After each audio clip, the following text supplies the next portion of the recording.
Okay, so this one has to do with finding the exact values of sine and cosine and all the related ones. So let me just write down the problems first. And while we're at it, you can try to figure this out yourself. Secant pi over 6, E cotangent negative pi over 6, and F cosecant 9 pi over 3. So let's try this. All right. The first thing you have to remember is the graph of the sine function and also the graph of the cosine function. Never forget these two graphs, okay? So the first thing is you have 2 pi, pi over 2, 3 pi over 2. We didn't do that, okay? Cosine is 2 pi, pi over 2, 3 pi over 2. You have this, okay? All right. Now let's try pi over 3. So you guys remember these special values of sines and cosines? Maybe there was somebody who missed the first week, so I like to do it this way. For sines and cosines of these special angles, those 30-degree families, 45-degree families, or 60-degree families, they all look like this. The values all look like this, and you just have to remember what goes inside, and that's easy to remember. It's easy as 1, 2, 3, right? 1, 2, 3. And then because it's 1, 2, 3, we can give it a nickname. Give these as a nickname: small, medium, large. Okay. And then we go to the angles between each of these quadrants, right? So this is the first quadrant, second, third, fourth, if you put it on the unit circle, because pi over 2 is 90 degrees, so 0 to 90 degrees is the first quadrant, and so on and so on. So you have actually 4 quadrants in this graph that you see. In each one of them, you have 3 special angles. For example, 30, 45, 60, and there's the 120, 135, and 150, and there's a 210, 230, a 250, 210, 225, 240, 300, 315, and 330, and so on and so on. You can, it's easy to remember these angles in terms of degrees because all you have to do is just add 30, 45, 60 to these basic angles. 90 plus 30 is 120, 90 plus 45 is 135, and so on and so on. Okay? So that's not so hard. And then just figure out which one it is. You just have to figure out if it's the large one you're looking at, or the small one, or the medium one. That's what you have to figure out. Okay. So sine pi over 3. Pi in degrees is 180 degrees. So pi over 3 is 180 divided by 3, which is 60 degrees. So among these first 3, 30, 45, 60, are you looking at the small, medium, or large one? Large. The large one. So which one of these values is it? Radical 3 over 2. Therefore, the answer to this is radical 3 over 2. Okay? All right. Now, sometimes the angle might go beyond 2 pi, but that's okay because we can use the so-called coterminal angle. So, because sines and cosines, they have a period of 2 pi, anything that's above 2 pi or less than 2 pi, you can add 2 pi's or subtract 2 pi's until it fits between 0 to 2 pi, right? So let's see. This is 3 times 6 is 18, right? So this is like this is even more than 17 pi over 3 is more than 6 pi, right? So that, and 6 pi being a multiple of 2 pi, we can just subtract 6 pi and get 17 pi over 3 minus 6 pi is 17 pi over 3 minus 8, no, just a minute, no, that's not right, sorry. It's more than 4 pi, right? So 4 times 3 is 12, so it's 12 pi over 3. And if you subtract them, that's what? 5 pi over 3. Okay. Now we already determined that pi over 3 is 60. So times 5 is? You just have to be quick. It's not that bad. What's 5 times 60? 300. Yeah, you can be quicker than that. Okay. All right. So you have 300. That's beyond 270 degrees. Where's the 270 degrees? In here, right? 270 plus 30 is 300, isn't it? So you're looking at this one, really. So what's that value?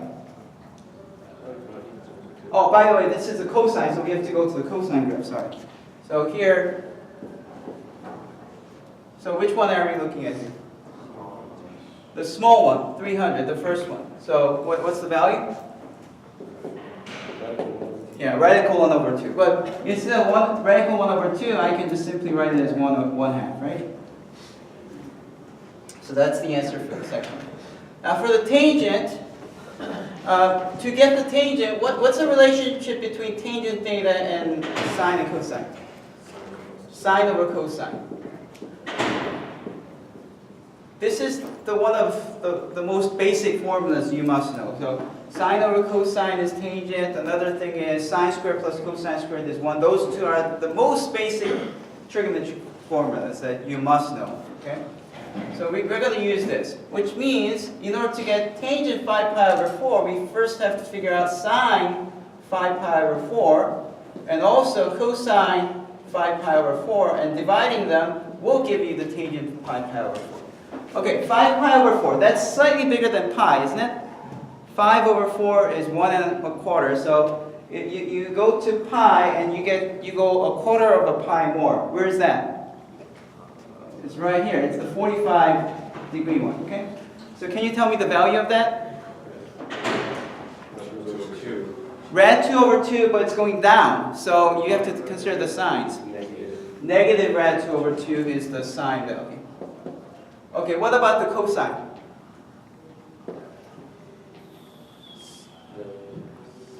It's over here, right? Oh, no, it's over here, right? Yeah. After pi. Yeah, but it's still negative. It's still negative. So it's still negative. And, well, it's just 1 because it's this thing divided by itself. Anything divided by itself is 1. Therefore, this answer is just 1. Okay. Now let's figure out secant of pi over 6. Secant of pi over 6, what is secant? 1 over cosine, right? 1 over cosine pi over 6. Cosine pi over 6, you go over here.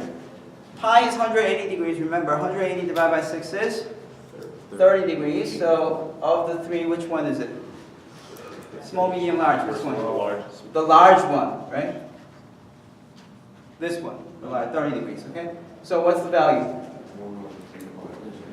Rad 3 over 2 is the value of the cosine, but because secant is 1 over, you have to flip this. It's the reciprocal, which is 2 over radical 3.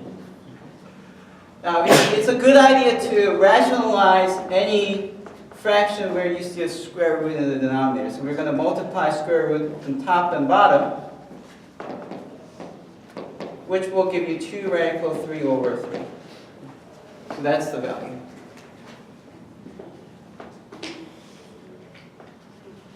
Two radical 3 over 3.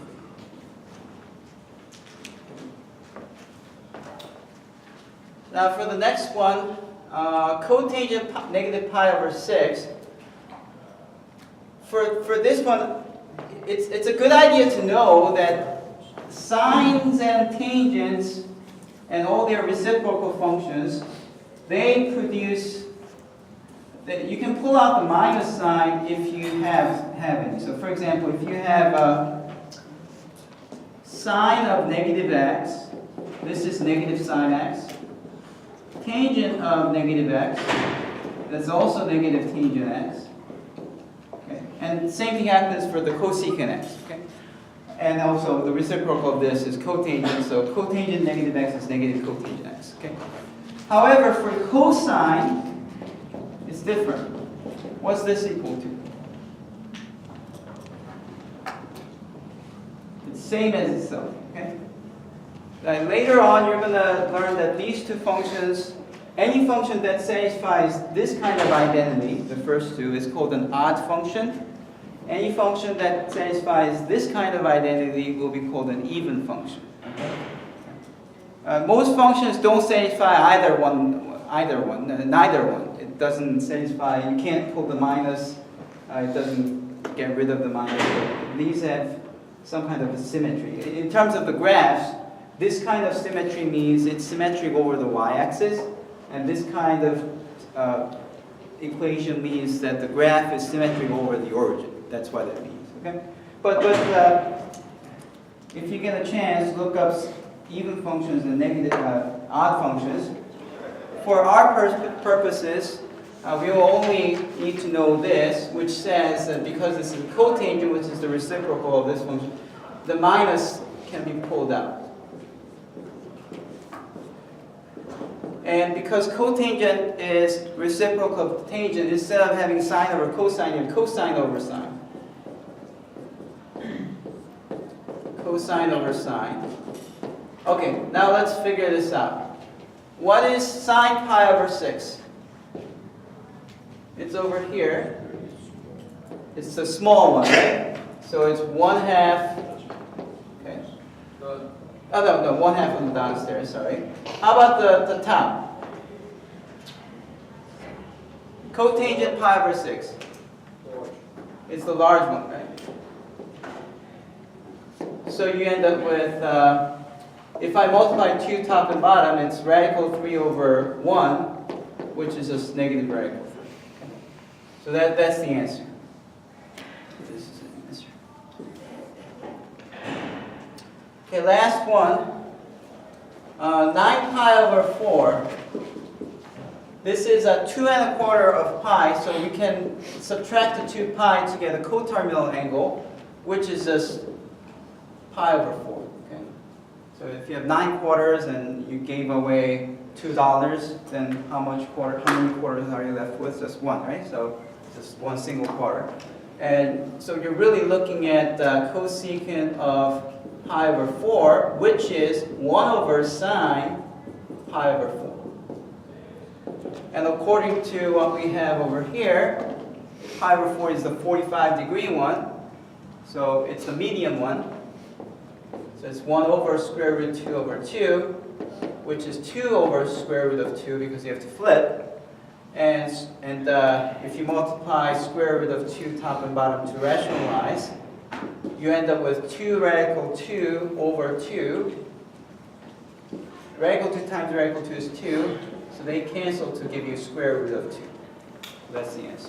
Yes? Can you do number 15, part D and F, please?